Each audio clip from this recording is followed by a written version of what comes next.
Hello, I'm Carolyn Mahoney. I'm the president here at Lincoln University, and I'm delighted to welcome you to From the President's Desk.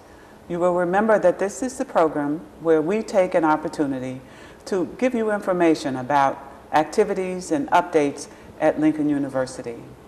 I have with me today a very special guest, Misty Young, who is director of our university relations. And she's going to interview me for this, my last program as president of Lincoln University. So she has a very, very daunting task, but I think she'll do a terrific job. I've watched her MC so many events that I'm just delighted that she agreed to help me out today. So welcome, Misty. Thank you, Dr. Mahoney. I appreciate you having me today. As is my way, I like for people to know a little bit more about the guests that I have on the show. So talk a little bit about how long you've been here and what you do for Lincoln University. Okay. I am the Director of University Relations here at Lincoln University, and I am actually an alumnus of Lincoln University. I graduated in 2000 and came back to Lincoln University in 2005, shortly after you came, as a matter of fact, and I came in April of 2005. And I am in charge of marketing and all of the PR activities for the university, and just totally love my job. You know, I share that passion for Lincoln University with you, and I totally love my job, but I must say I didn't realize that you came after me. Somehow I thought you were here before me because I guess you did so many things for Lincoln University that you go back a long way, you and your family. Well, thank you. Thanks again, and you have control here. Okay. Okay, well, we will jump right in since we only have 30 minutes and we have to talk about 7 years. I think we'll go ahead and get started. What initially interested you to apply for the presidency of Lincoln University? You know, that's a very, very good question. I was then the vice president and provost at another institution, and I was thinking that, oh my goodness, being the provost or the academic vice president is the best job on campus, until someone sent me a job description for this position as president at Lincoln University, and sent me the history of the campus and the current status, comments about the current status of the campus, and gee whiz, I just thought this was too compelling to not be a part of. It was the only job I applied for that year, so I was terrifically fortunate that I was indeed hired. Okay.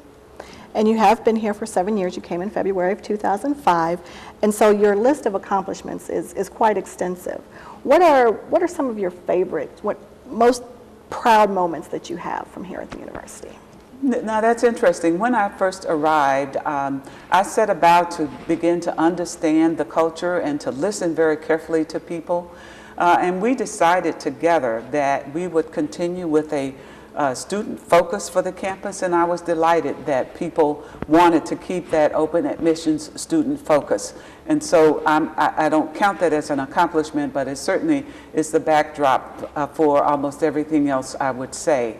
And then we did a lot of work toward shared governance. So as you can tell, what I'm headed for is that the cultural underpinnings, the philosophical underpinnings of the campus, so that we would support each other to do good work, to have everybody involved in the decisions that were made, that we would come to consensus about what was important to us. We launched a strategic plan, indeed, after all. And so those sorts of things are the things that I'm most proud of, that we've continued to involve people through the committee work that we do.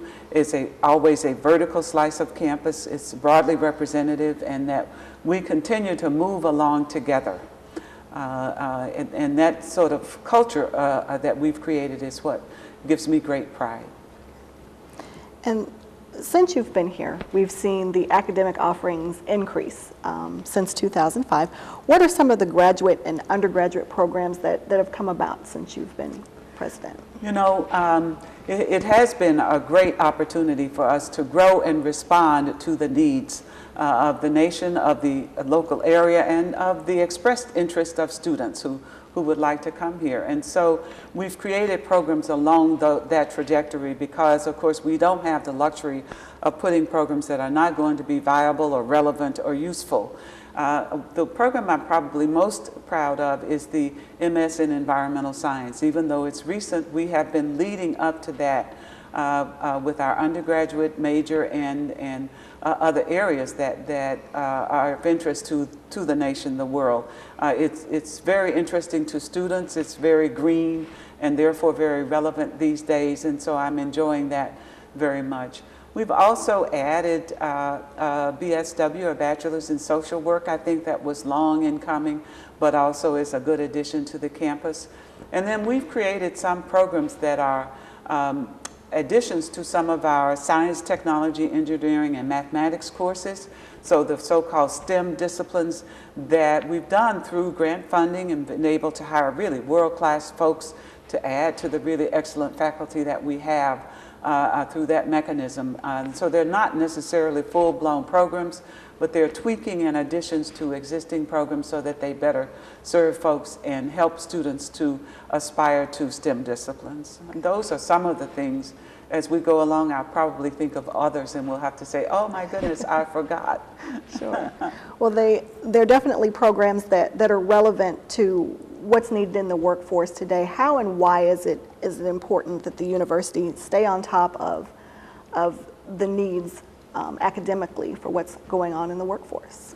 You know, if we don't prepare our students well for responsible participation and indeed leadership in this global economy, then they will get left behind and we will be criticized for not doing our job well. And so we do want our students to come here at whatever level of preparation they come to us, and then be able to move into any discipline or any career or further study that they might enjoy. And that's really, really critical and important to us. I also should say not only new programs are important, but the existing very fine programs that we have, the top programs we have in nursing and in business and in education and in criminal justice and in agriculture and in psychology and in some sense computer science and biology are right up there as our top programs. We've grown and nurtured those programs so that they continue to prepare our students very, very well. And that's critically important, that not only do we respond to new and emerging needs, but that we continue to grow the existing needs that we have, and we've done a great job, I believe, in those areas. We've just seen some of that recently with the announcement that the governor made last week with the $1 million grant of us increasing the capabilities here at Lincoln University of. I think I'm so happy you pointed that out. That's indeed a very, very fine example. We will take students at high school and move them through to a university degree from Lincoln University in 6 years or less. So we not only accelerate their progress toward graduation, but we reduce their costs primarily because we've shortened the time to degree. And we are partnering with local businesses and and the government, the city, and to make sure that the students move through in areas that are high need in Mid-Missouri. In our case, our first focus in this grant will be on IT, information technology, and everybody knows that there's an enormous demand for those folks. And so as we've taken steps, that's one of the programs we certainly have tweaked to be more responsive already. And so we build on that cooperative relationship we have with the folks that we serve and partner with. And then those students will have internships or scholarship support or stipends or whatever it takes so that they can finish and be well prepared to move right in.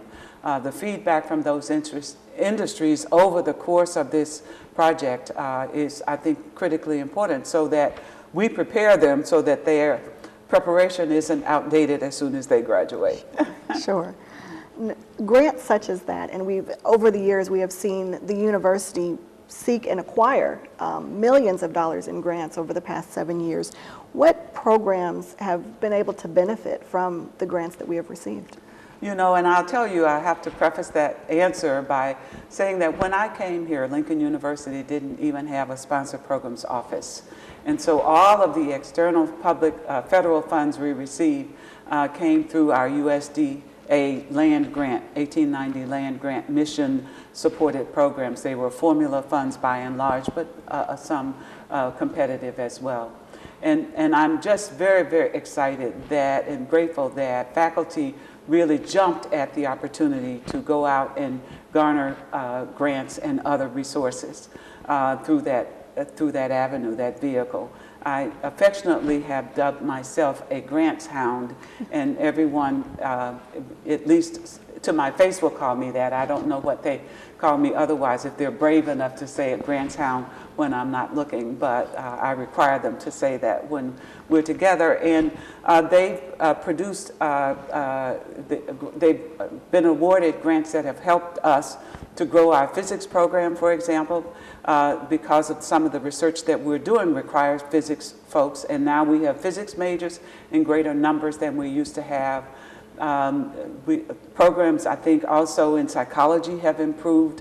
Programs in computer science have grown and prospered as well. And so those programs have, as I said before, allowed us to hire really first-class people to our faculty, and that addition has helped us to improve our resources in the biological sciences, in other areas, chemistry, and so in the hard sciences and mathematics and statistics, and so we're really, really happy about that. I'll tell you more about that when we return, but I think we should take a break now, and we'll be back in a moment.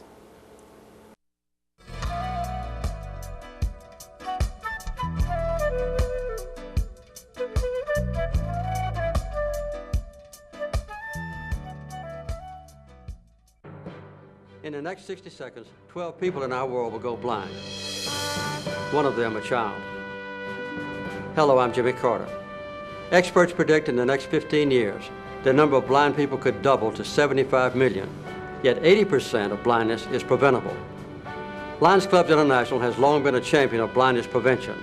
I know because I am a lion. Since 1990, Lions Clubs have saved the vision of 24 million people in countless communities through the Sight First program. Now, Lions have launched campaign Sight First 2 to expand blindness prevention programs worldwide and save the sight of 37 million more. Vision improves lives. We need your help. Support your local Lions Club. Save sight through campaign Sight First 2. Donate, volunteer, get involved. For more information, visit www.lionsclubs.org.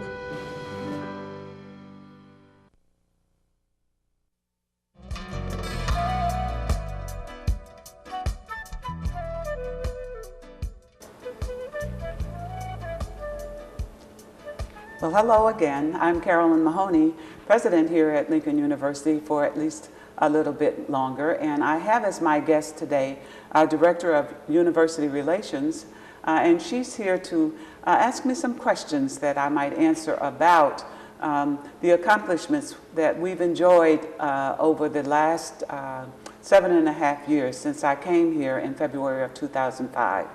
And so, Misty, if you'd like to continue to ask questions, I think that would serve us well. Okay. And we were talking earlier about grant funding, and one of the most well-known grant opportunities that we have, of course, is in our research programs. And all of our research programs definitely have global reaching potential. But are there some more exciting projects that really come to mind when you think about the research opportunities here at the university? I do, and I love that question. Thank you for asking it. And you're absolutely right. They do have global implications, and we're really proud of that. The other thing that's largely characteristic of most of our research programs, or many of them, is that these are programs that have been established, funded by the Department of Defense, and actually permit us to do research and programs that will benefit the military.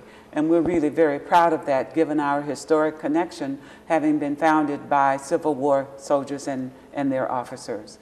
Having said that, I think our seminal program is one that has been worked on by Dr. Ba, and it is after 3 years of research, he created an interactive DVD that would help chaplains and others administering to soldiers who may be contemplating suicide to make a better decision.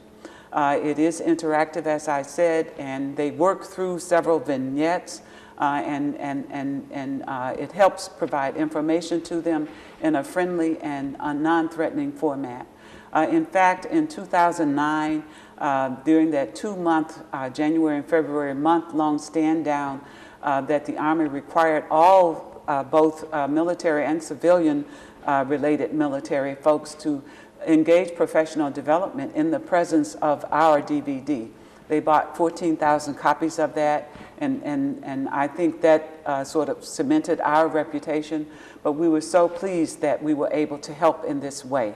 Since then, I think about 1,500 copies of that DVD are in circulation, and they've come back and funded us to adapt it to other vignettes, to other branches of the military. We have lots of inquiries from civilian entities as well, high school counselors, for example. And so we're very, very proud of that DVD and the programs that have been created as a result of that work. It was just very fine work. We also have done some research on landmine detection and preparation for soldiers, some really detection of IEDs and sort of crowd dispersal mechanisms, not just loud noises, but other things that you don't go in and shoot up a crowd to disperse them or shoot in the air or something. It's just some of the work that we've done. We've done some very marvelous work using nanotechnology and standoff detection so that the military soldiers who are trying to detect bombs won't be harmed if they can detect them from a distance. Some laser technology, you point the laser at it and it can detect the residue of certain chemicals or biological items on the, say, the exterior of a truck that's going through a checkpoint, for example. And so very, very much work with the Department of Defense that we're really proud of. We've also been funded by other agencies, the National Science Foundation, for example, to do some renovation of our facilities so that we can conduct research and teach classes in a more friendly and correct environment in some of our biology and chemistry courses. Some really interesting work in bioterrorism or biomedicine around nanotechnology as well. And so too many programs to be proud of, but I'm proud of every single one of them and the progress that we're making in that arena. We've more than doubled the research dollars that we're bringing to campus over the last 5 or 6 years. 6 years, actually. We didn't keep accurate records before that. So. It's amazing to hear the things that go on right here at Lincoln University, and just the effect that they could possibly have on so many lives. And grants do require partnerships, like with the Department of Defense and NSF. But besides those granting agencies, you have also formed partnerships right here in the community and statewide, and everybody talks about it. What are some local relationships that you've created or strengthened during your time here? You know, I'm really very proud of the advances we've made in brokering that town-gown relationship. When I first was here, John Landwehr was mayor.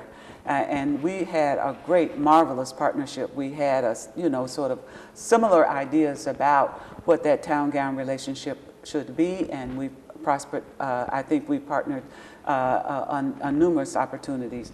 JCTV is one of them that we strengthened the partnership so that we could better serve the community and the city council and the local area with the work that we do through JCTV, and help our students as they move through their journalism program to be better prepared. So just terrific opportunities there. We renovated this studio recently. We're really quite proud of that through some grant funding that we were able to garner. So over the years, we've garnered grants to support this entity as well that we're sitting in right now. But that's only an example. There have been many other partnerships. We've partnered with the Chamber of Commerce around this Innovation Campus grant that I just discussed, and around other programs that I think have benefited all of us. We have a strong partnership with the local high school. The superintendent and I and all of our top staff meet regularly throughout the academic year to make sure that we can discuss all of the issues that we should be talking about, so that we can make sure we produce programs that there's seamless articulation first of all, but also that the programs of preparation for teachers are what they need to be. We're partnering right now to do some problem-based learning preparation, both professional development for teachers who will be teaching the students, and then preparation for how we will roll out the curriculum for those students, joint effort there. There I could go on forever, but I know you want to get to talk about some physical infrastructure at the campus as well, and so I'll stop there. But the number, the number of projects is large in number and all high quality. Well, you did mention projects, and we have seen the campus has changed quite a bit since 2005. If you were here in 2004 and you came here today, it's a different campus. What are some of the major projects that you're most proud of? You know, there's a long list of those, and I am very, very proud. You know, when students come to college, they first look at the academic program, but then they look at the amenities, and the appearance of the campus looms large in their minds.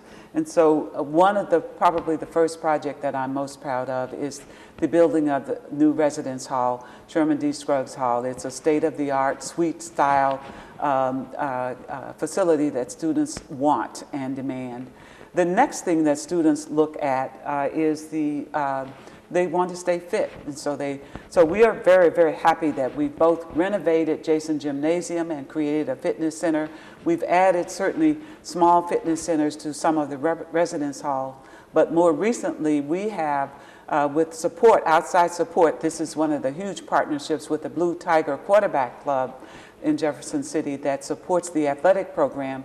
They went together and did a more than $250,000 renovation of a room in our ROTC building that now will serve as an athletic weight room. And so we can now better recruit athletes, but that takes some of the stress off of the facility in Jason Hall so that students can use it. And so it's just really a win-win for everyone, and we're very proud of that. So I talked about that. We have done some renovations to and building a new urban outreach center. We serve students in St. Louis and Kansas City, not only students but their families, and with various outreach programs. And I'm very proud of the work that we're able to do because we renovated substantially the facility in St. Louis, and we purchased property and built a new center, urban outreach center in Kansas City. And we're just hearing really wonderful remarks about the quality of the work that we're doing through those programs. It's important to us to engage the community, not just local here in mid-Missouri, and we've talked a great deal about that, but also in the other areas that we've served. We've also renovated our facility down in the Boot Hill, Sykeston, and that area. So those, I'm really proud of those accomplishments. And then, you know, a president can really not ever make their own residents their highest priority.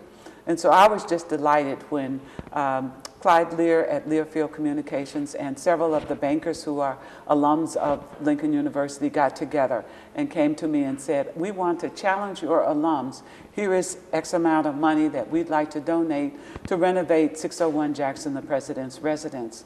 And the alums stepped up to the plate and met that challenge, and so we've completely renovated the first floor.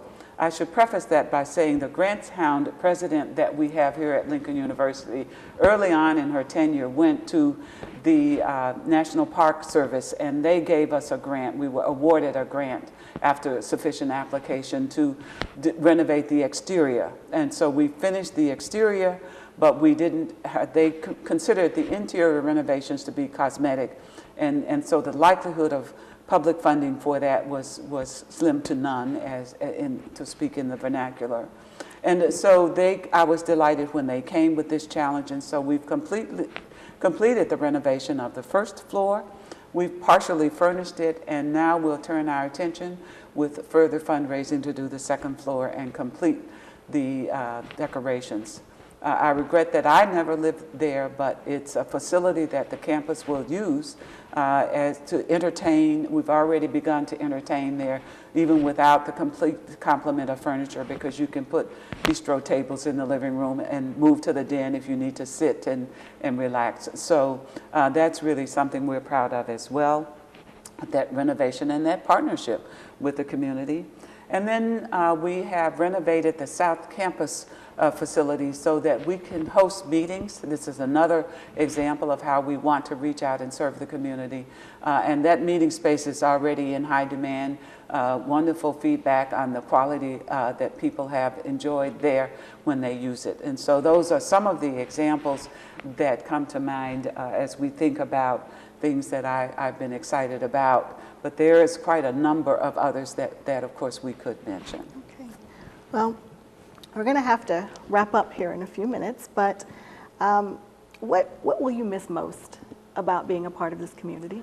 You know, everything. And by the way, I won't leave the community. I will be maintaining my residence here and hope to be active in the community as a citizen. But I will miss the Lincoln University campus community enormously. I've enjoyed every moment of this job. There are good days, the bad days, the staring out the window days, the days when you're stacked up with lots of different personalities, meeting with you, students and politicians and outside folks and inside folks, you know, personnel issues, you name it. I've enjoyed every moment of it, and I think we've grown and prospered, and I'm pretty confident that we have a campus now that has great national visibility, great local respect, that we will be able to recruit and hire a very marvelous person to take my place. Dr. Mahoney, we thank you so much for your 7.5 years of service to Lincoln University.